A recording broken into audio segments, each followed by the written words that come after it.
Bonjour à vous tous, aujourd'hui une nouvelle vidéo. On va faire une 207 Peugeot, donc là elle n'est pas là sur place, je vais me déplacer, c'est la voiture d'un collègue. Et cette voiture, c'est-à-dire que donc autour d'un café avec ce collègue, il me disait que sa 207 était tombée en panne. Bon, il était tombé en panne avec et qu'elle ne démarrait plus. Bon, ça peut arriver, hein, des choses comme ça. Et donc je lui dis, bah tes bougies elles sont bonnes, fil de bougie, ta bobine, tes piles de, qu'on appelle ça, les piles de clés, parce que ça peut jouer aussi sur l'antidémarrage, ça peut être pas mal de symptômes quoi. Et il me dit bah, quand je suis tombé en panne, j'ai demandé à un copain qui m'a emmené, il voulait m'emmener chez mon garagiste, qui était très bien, sauf qu'il était en vacances ou il n'était pas là, je ne me rappelle plus ce qu'il m'avait dit. Mais il s'est retourné, il s'est dit bah tiens, il y a le centre auto Rodi qui est pas trop loin de chez moi, et je vais remmener la voiture. Donc ils l'ont tracté. Ils ont été chez Rodi, et puis lui il a dit bah faites ce qu'il y a à faire, l'entretien courant, faites par exemple il y a la vidange, il y a longtemps que ça n'a pas été fait, faites-moi les bougies, regardez ce qui va pas, je vous donne le feu vert et puis allez-y.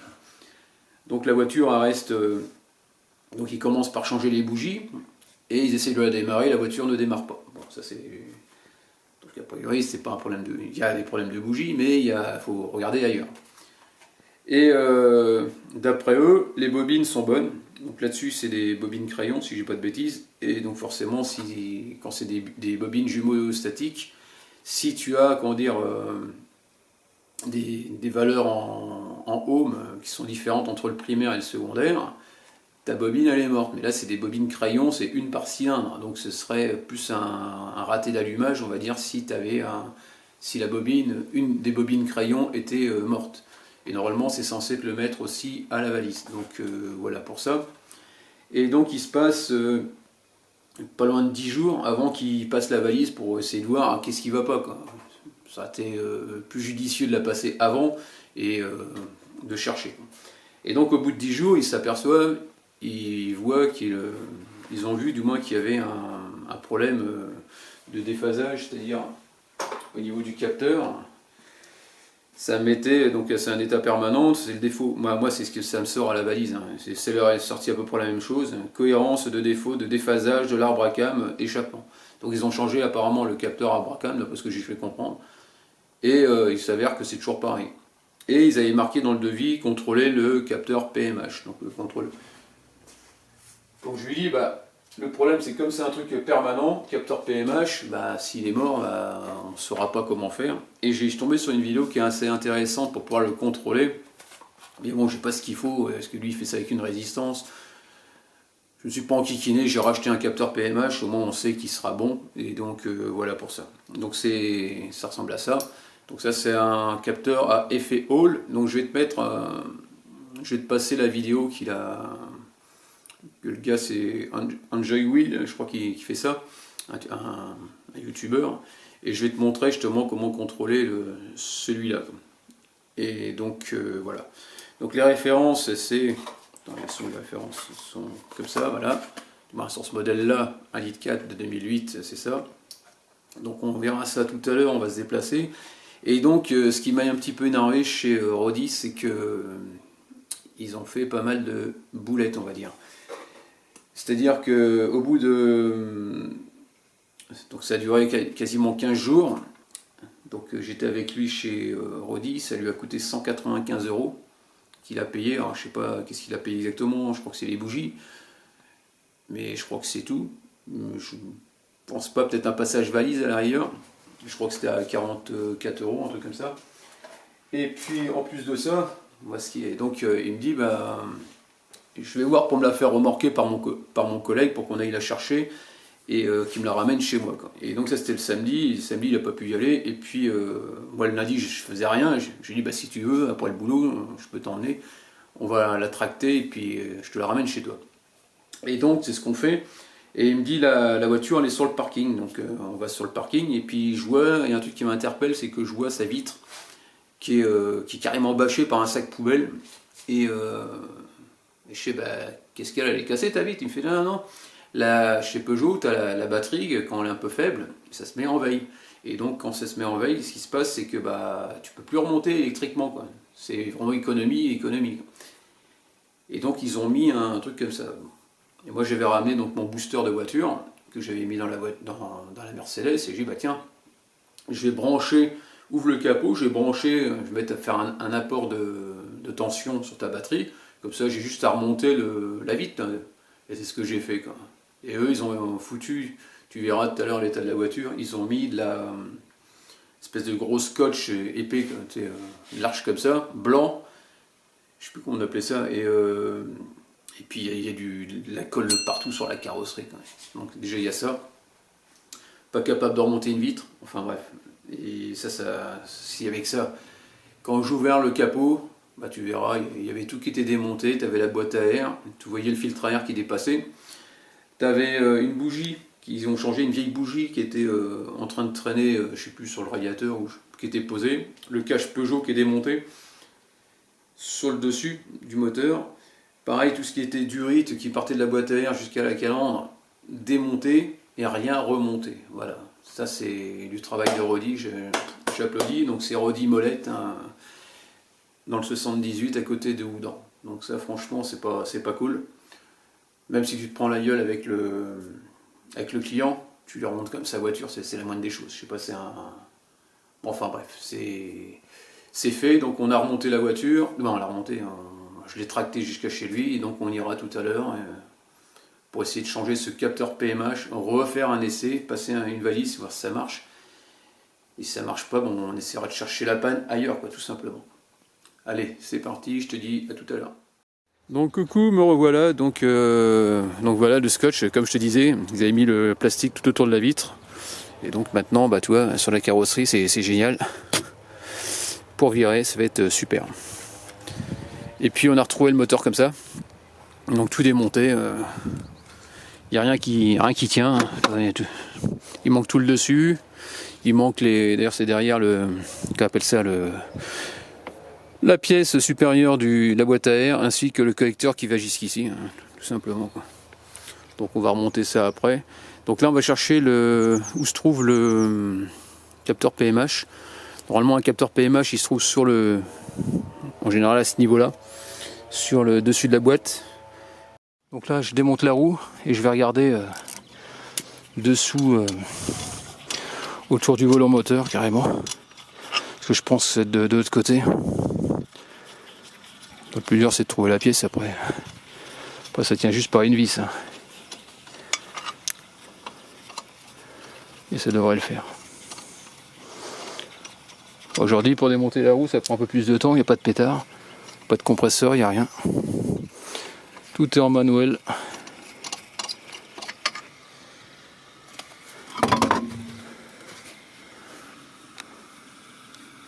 Bon, a priori il se trouve là. Derrière il y a une vis, donc je vais essayer d'écarter un peu le cache.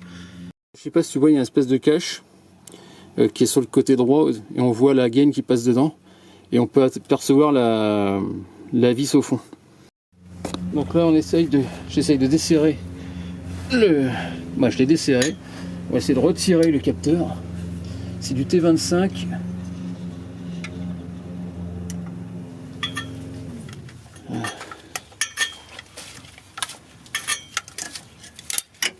Si on tire en dessus ça vient.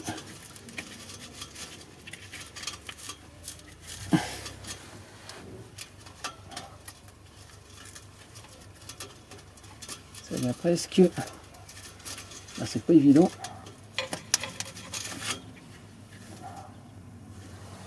Encore un petit peu à desserrer. Donc la vis ça risque pas de partir. De partir du capteur. Elle reste fixe dessus. Ah, c'est pas évident. On va l'avoir.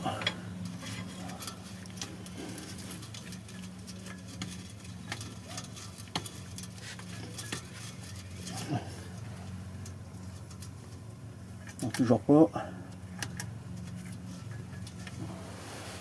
On fait un peu de passion et ça finit par venir. Là, je vais mettre aussi près de la fin.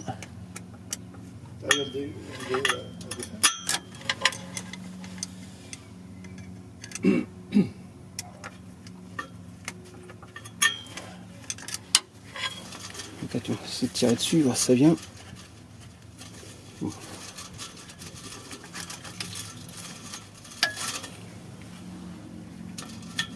ça.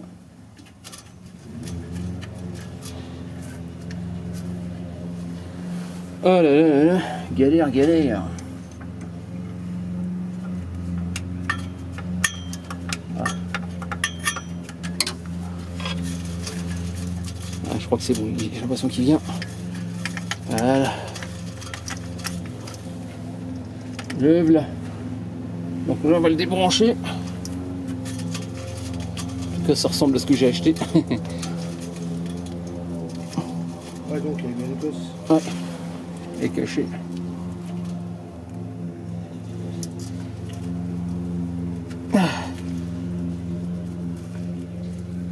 On va faire un petit tournevis pour pouvoir faire sauter la cosse. On va passer un petit tournevis plat. Ouais, tout super fin.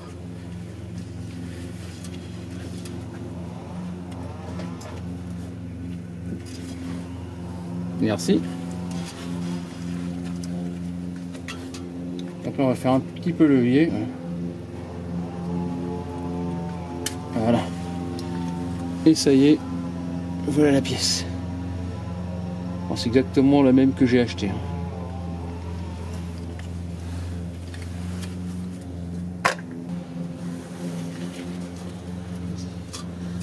Donc ici on peut voir le nouveau capteur. Là sur le côté tu as une empreinte, donc ça sera vers le bas là comme ça, comme c'était mis. Là sur le côté tu as un petit bitonio qui rentre dans un trou, de façon à ce qu'il soit bien positionné. Allez c'est parti.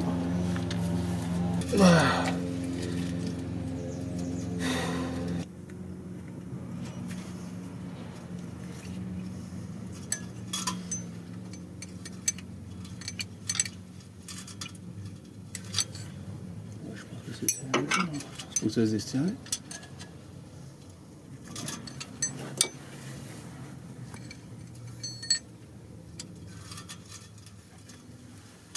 Ouais, je pense. Ouais, je pense que c'est bon. Donc voilà pour ça. Là, on va remettre le fameux cache. Je sais plus comment il était foutu. Donc là, ce petit truc là. Donc voilà, j'ai remis la batterie. On a juste tout laissé démonter là comme ça pour l'instant. C'est juste histoire de voir si ça démarre ou pas. Donc là, j'ai rebaissé la voiture. J'ai remis qu'on appelle ça la roue. Et puis donc on va voir ce que ça donne. On va voir si ça démarre ou pas quoi. Et après on va passer un coup de valise aussi, voir si ça a changé la donne ou pas quoi. Je ne sais pas quoi. J'espère qu'il y aura assez de jus pour pouvoir la démarrer. Et non il n'y a pas assez de jus donc on va chercher le booster. Donc là on va mettre j'ai mis le booster, on va appuyer en dessous pour booster à fond. Ah c'est bon. Ouais.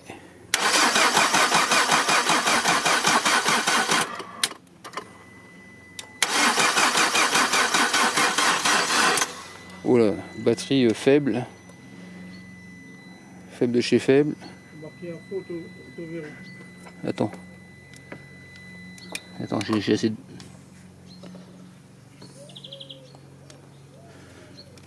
Vas-y.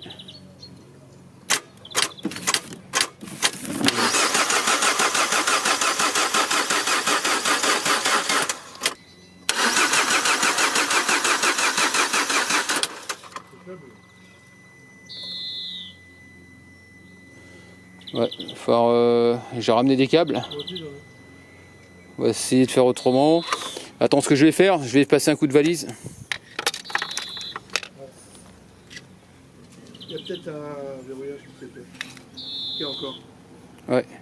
On va passer un coup de valise, peut-être pour réinitialiser peut-être la chose, voir si c'est bon ou pas bon. On va en savoir un peu plus.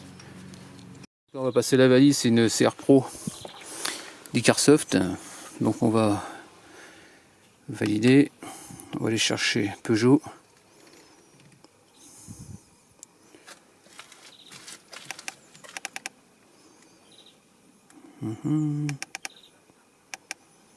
Voilà, c'est la première, ok. Là c'est la version. Donc c'est une 207. Scan intelligent. On va attendre.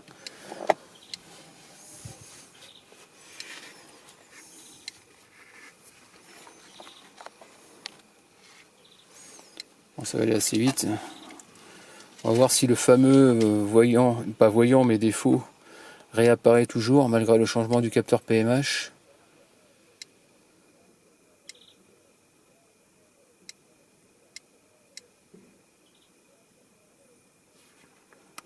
Entrée, lire code,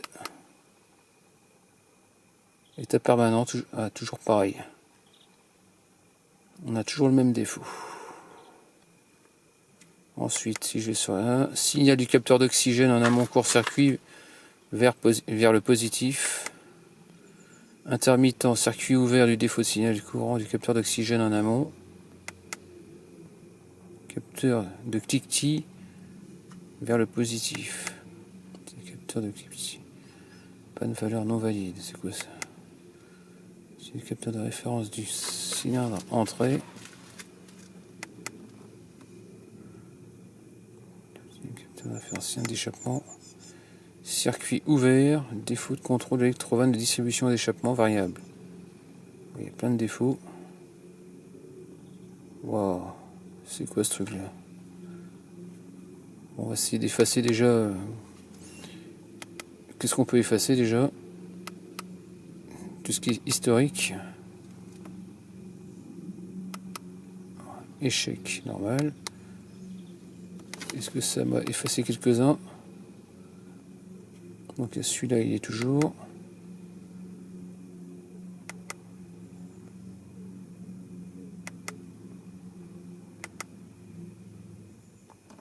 Ça change rien à la donne. On a toujours cette panne. Bon voilà, terminé pour l'instant. Donc la voiture ne démarre toujours pas. On a interverti ces deux capteurs d'arbre à cam, donc échappement et admission. Donc pour voir s'il y avait au niveau du diagnostic auto, au niveau de la, qu'on appelle ça la Icarsoft CR Pro, voir s'il n'y avait pas un souci, voir s'il n'avait pas changé le défaut, c'est-à-dire, parce que ça me parlait de problème de phase, mais côté échappement, et voir le fait d'intervertir, voir si c'est pas côté admission, quoi. Non, a priori, c'est toujours exactement la même chose. Allez, bonjour, me revoilà 6 jours après le problème. Donc, ce que je vais faire, c'est que je viens de nettoyer, je viens de le démonter. C'est l'électrovanne de déphasage d'échappement. Parce qu'à un moment, ça me parlait d'électrovanne. Quand tu passes ta valise, ce qui se passe, c'est que ça te sort beaucoup de choses. Donc, ça mettait capteur de déphasage, ça me parlait du capteur de cliquetis, capteur de... Je sais plus, donc on a testé les capteurs d'arbre à cam, on les a permutés, c'est toujours le même problème. Et là, donc, je pensais donc à l'électrovanne parce que ça me l'avait marqué aussi à la valise, mais en intermittent et non en défaut permanent. Donc, ce qu'on va faire, c'est qu'on va essayer de permuter celui d'échappement avec celui d'admission. Donc, je retombe la boîte à air pour le choper derrière. Ça tient juste par une vis de 10. Donc voilà, c'est juste ça. Hein. Et puis, donc, une fois que tu l'as défait, tu débranches bien sûr cette partie-là. Il suffit de soulever cette partie comme ça vers le haut et tu tires. Voilà pour ça. Et après, tu tires dessus. Donc ce qu'on va faire, c'est que... Donc là, toi, j'ai passé du nettoyant frein dessus. Et donc, ce qu'on va regarder, c'est que le fait de le permuter, c'est-à-dire entre l'admission et l'échappement, en passant la valise, si je vois que le défaut, il se déplace et que ça ne marque plus échappement mais admission, ça veut dire que dis-moi, si ça se déplace, ça veut dire que c'est l'électrovanne qui a un problème. Et autrement, si ça se déplace pas, c'est que les électrovannes elles sont bonnes. Donc déjà pour ça. Donc là, je vais redémonter la boîte à air. Donc là, c'est du 10. Et ensuite, on va retirer le collier, c'est-à-dire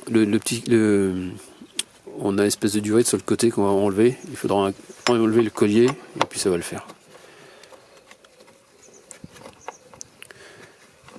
Donc déjà, ouais, donc je le remets, on essaye de démarrer. Si ça démarre, le fait que ça a été nettoyé, j'y crois moyennement.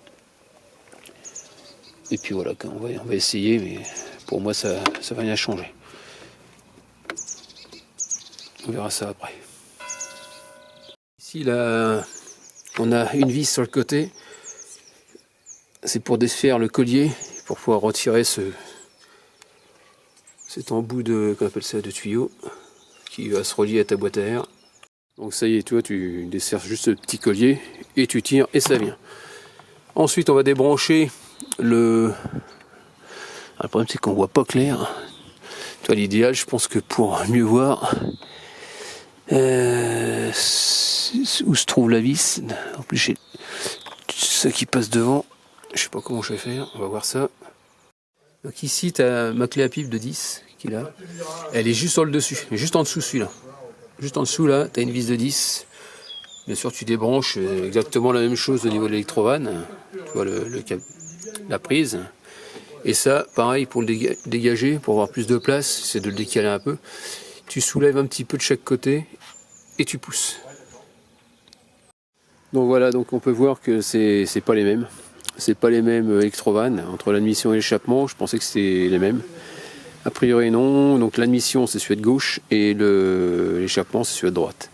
Donc on va la nettoyer, parce qu'elle est un peu sale quand même. Et puis on va la remonter. Tiens, regarde ce que je viens de découvrir.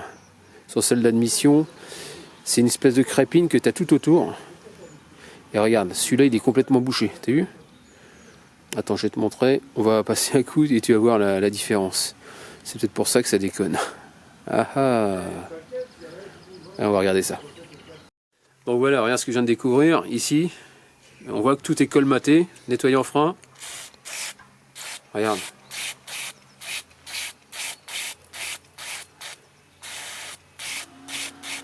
Oh putain, oui. Donc voilà, tu vois déjà la différence. C'est le truc tout bête. Hein.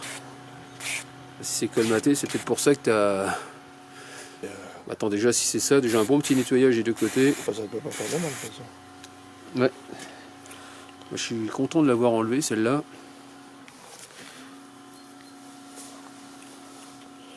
Mais ça c'est dû à quoi en fait, que ce soit colmaté là? Je sais pas. Bah, attends, déjà on va faire ça déjà. Ouais, on va voir. Je remonte ça sur la voiture et on voit ce que ça donne. Donc là ça y est, je viens de tout remonter. Donc j'ai remonté les deux électrovannes, j'ai rebranché des deux côtés, je viens de remettre le collier. Moi, qu'on appelle ça la durite. J'ai resserré le collier, tout est remis. Là, on va essayer de faire un démarrage. On va voir ce que ça donne. Je vais mettre le booster, parce qu'il n'y avait peut-être pas assez de patates. Et puis voilà, on va voir ce que ça donne.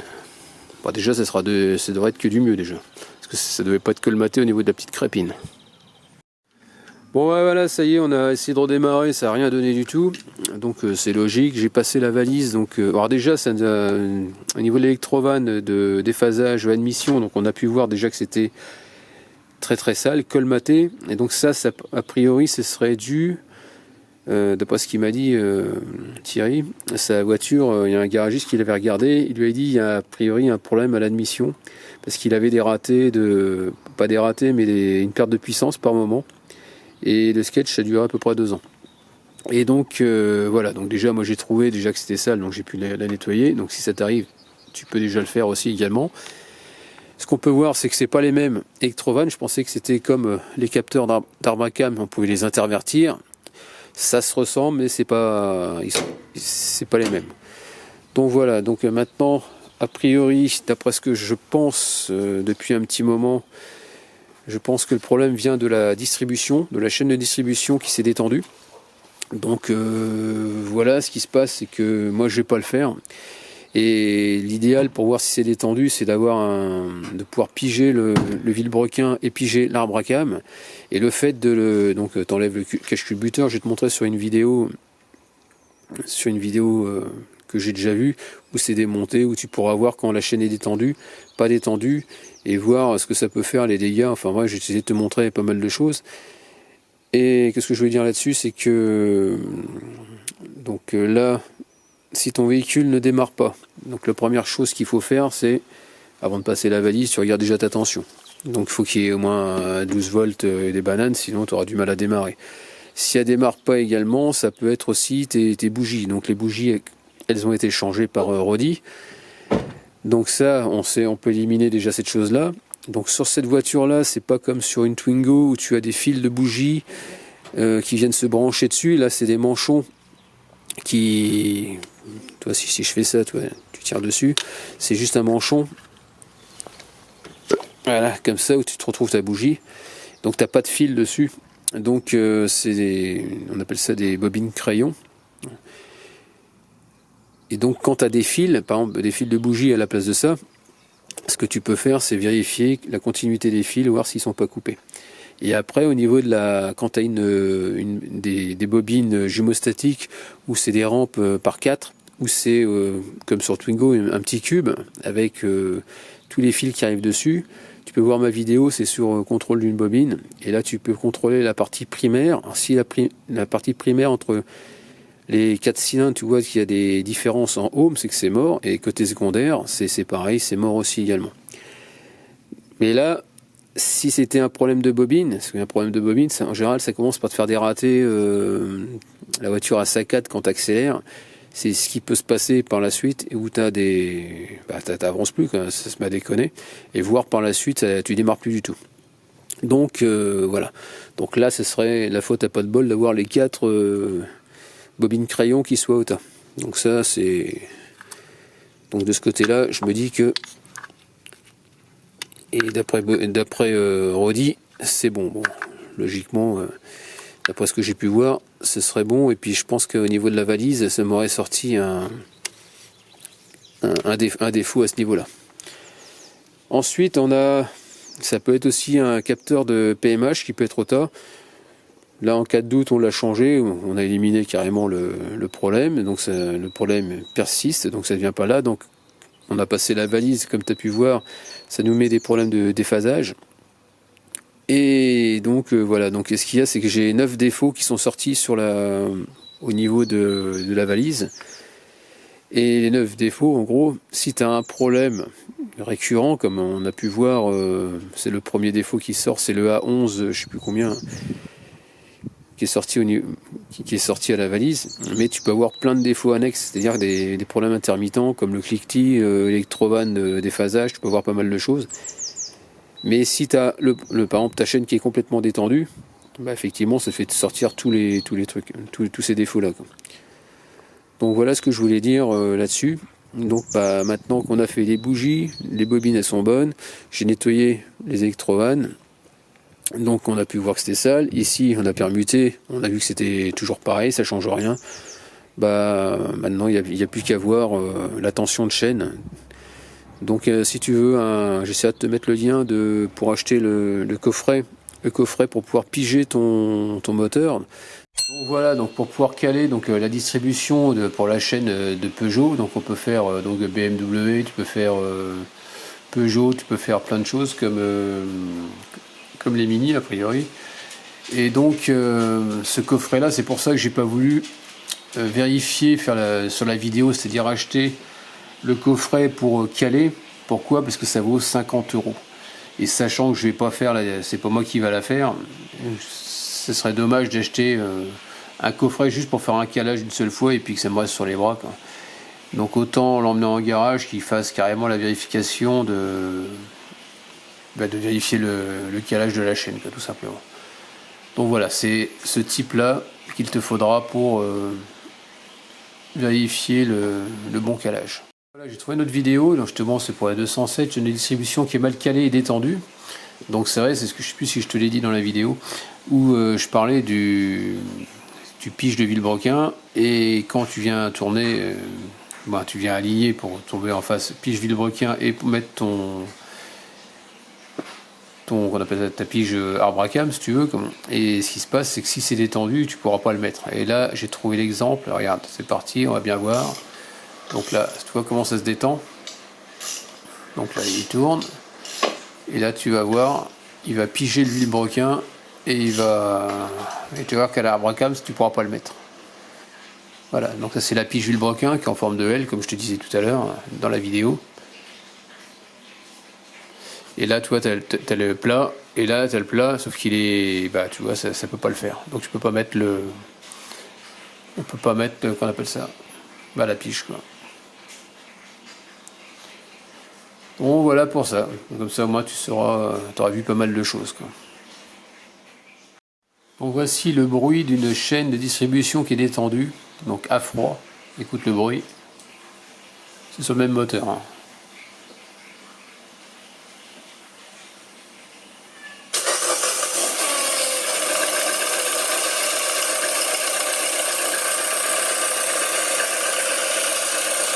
C'est un peu bruyant quand même. Donc là on peut voir que le guide il a carrément éclaté. Et donc bon bah après il faut récupérer les morceaux, il y en a partout. Et là où tu vas pouvoir, là on va voir, c'est que c'est tombé dans la pompe à huile. Donc déjà il faut, donc il a pris un rayon, je crois que c'est un rayon qu'il a tordu pour essayer de récupérer un maximum de pièces. Et après tu vas voir, il va enlever le carter d'huile. Déjà il essaie de tout enlever, hein. C'est pas évident. T'as le joint speed, t'as tout qui a mangé, hein. Donc là il défait le carter et tu vas voir que dedans il y a plein de morceaux de téflon. Donc tu vois, il y en a partout. Alors déjà il y a peut-être tout ça à nettoyer.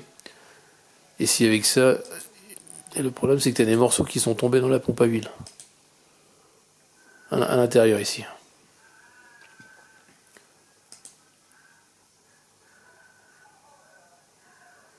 Donc en gros une chaîne qui casse, t'as intérêt à regarder partout, hein, voir qu'il n'y a pas de souci. Donc voilà, pour ça c'est tout ce que je voulais te montrer. Pour moi c'est terminé, donc là je vais emmener Thierry quand il aura pris un rendez-vous donc au garage, on va la remorquer là-bas, parce que moi je peux pas la faire, parce que j'aime pas faire des travaux sur une voiture que j'ai jamais fait. Donc une chaîne, des poses de chaîne j'ai jamais fait, je pense que je serais capable, mais j'aime bien tester sur mes propres véhicules avant de faire ceux des autres. Donc voilà quoi. J'aime pas faire de la, de la merde, donc voilà quoi. Donc je préfère laisser, si je sais pas faire, je ne sais pas faire, et puis je voudrais pas faire n'importe quoi.